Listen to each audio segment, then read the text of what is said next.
Importance of safety meeting या tool box talk या TBT meeting, ठीक है।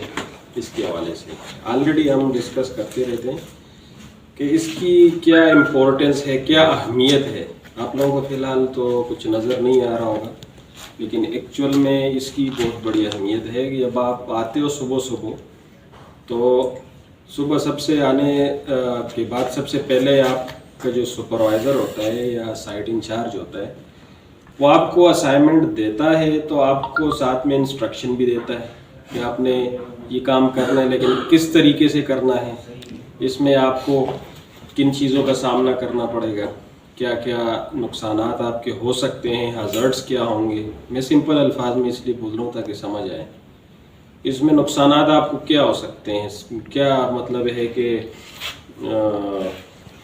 आपको इंजरी हो सकती है, आप गिर सकते हो, एंड सो, ठीक है। फिर उसके बाद आपको बताता है कि यार आप जो है वो क्या नाम है, बेल्ट पहन लो, सेफ्टी हार्नेस पहन लो ताकि आप गिरने से बचो काम के दौरान, आप हेलमेट पहनो, आप सेफ्टी शूज़, ये सारी चीज़ें। वो जो टीबीटी होती है आपकी सबसे पहले स्टेप पे होती है अपने सुपरवाइज़र के साथ। अगर टीम में 6 बंदे, 4 बंदे, 10 बंदे जो भी है, तो उसका टीम लीड एक होगा या सुपरवाइज़र, वो उनको टूल बॉक्स टॉक के थ्रू ये असाइनमेंट भी देगा। उसकी जो असाइनमेंट के दौरान जो हज़ार्ड्स हैं और फिर उसके सेफ्टी प्रिकॉशंस हैं वो भी सारे बताएगा। और एक और फ़ायदा भी है इसका कि आपको अगर टेक्निकली या अपने असाइनमेंट के कंसर्निंग कोई इश्यूज आ रहे हैं, या आपके पास मिसाल के तौर पे हैंड टूल्स नहीं है, हैंड टूल रिक्वायर्ड है, कुछ भी है, आपको कोई भी प्रॉब्लम है, तो वो भी आप डिस्कस कर सकते हो कि हाँ इसके अलावा मुझे ये चीज़ें भी चाहिए, ठीक है। तो सबसे पहले स्टेप पे ये जो टीबीटी है ये बहुत लाजमी है और ये होनी चाहिए। यहाँ पे तो फॉर्मेलिटी के तौर पे होती है लेकिन हमारे मुल्क में, लेकिन पाकिस्तान से बाहर अगर आप जाते हैं तो इसको बहुत एक अच्छी नज़र से देखा जाता है कि टीबीटी वो क्या कहते हैं इंग्लिश में गोरे कि first impression is the last impression. तो फर्स्ट इम्प्रेशन जो पहला कदम आपका होता है ना, वो अगर अच्छा है तो आप आगे कामयाबी की तरफ जा रहे हैं, अगर वो अच्छा नहीं है तो आगे अपना काम है, ठीक है। तो इसके बाद हम बात करते हैं importance of PPEs and SPEs. PPEs personal protective equipments और एसपीईज स्पेशल प्रोटेक्टिव इक्विपमेंट्स। जो पीपीईज है वो नॉर्मल आप लोगों ने पहने हुए भी है, हेलमेट हो गए, सेफ्टी शूज़ हो गए और गगल और ये सारी चीज़ें उसमें आती हैं। अच्छा, फिर जो स्पेशल प्रोटेक्टिव इक्विपमेंट्स हैं वो मैं एक मतलब आपसे डिस्कस भी कर चुका हूँ। स्पेशल का मतलब यही है कि वो स्पेशल टास्क में यूज़ होते हैं। जैसे मिसाल के तौर पे फायर फाइटिंग किसी ने करनी है तो वो फायर सूट स्पेशल में आता है, ठीक है। अगर किसी ने एचटी के स्विचेस के ऊपर काम करना है और आर्क सूट पहनना है तो वो आर्क सूट जो है वो स्पेशल में आता है, स्पेशल प्रोटेक्टिव इक्विपमेंट्स में आता है, ठीक है।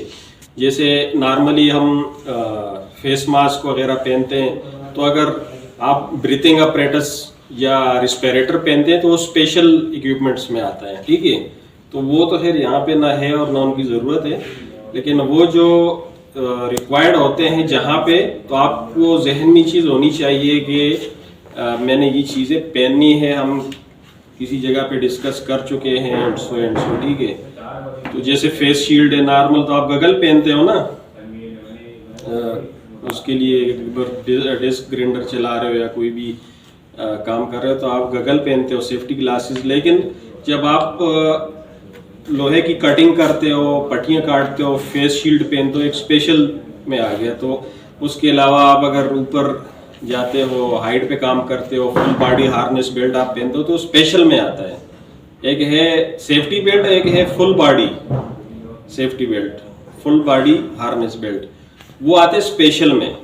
वो आप 10 फीट से अबाव जब जाएंगे तो वो स्पेशल में आते हैं, स्पेशल प्रोटेक्टिव इक्विपमेंट्स में, ठीक है। और स्पेशल किस्म का बेल्ट वो 2 उसके होते हैं, वो आपने पहनना है, ठीक है, फुल बॉडी। तो उसके बाद हम बात करेंगे duties and responsibilities of supervisor, वो तो ऑलरेडी डिस्कस कर चुके हैं हम। सुपरवाइजर की क्या क्या ड्यूटियाँ होती हैं। सुपरवाइजर ने सबसे पहले आना है और सबसे एंड पे जाना है, ठीक है। हमारा पाकिस्तान में जो हिसाब किताब चल रहा है ना, वो उस हिसाब से नहीं है। जो एक्चुअल में सुपरवाइजर होगा, टीम लीड होगा, वो सबसे पहले आएगा, सबसे एंड पे जाएगा। उसकी रिस्पॉन्सिबिलिटी यही है कि वो सारे असाइनमेंट्स अपने टीम को देगा, वो अपनी टीम का ख्याल रखेगा, हर चीज़ के हिसाब से उनको गाइड करेगा, और जो भी उसको सजेशन दी जाती है उसके हिसाब से वो एक्ट करेगा। अगर वो सही है तो ठीक है, नहीं तो फिर उस सजेशन को साइड पे करके फॉरवर्ड कर देगा, ठीक है।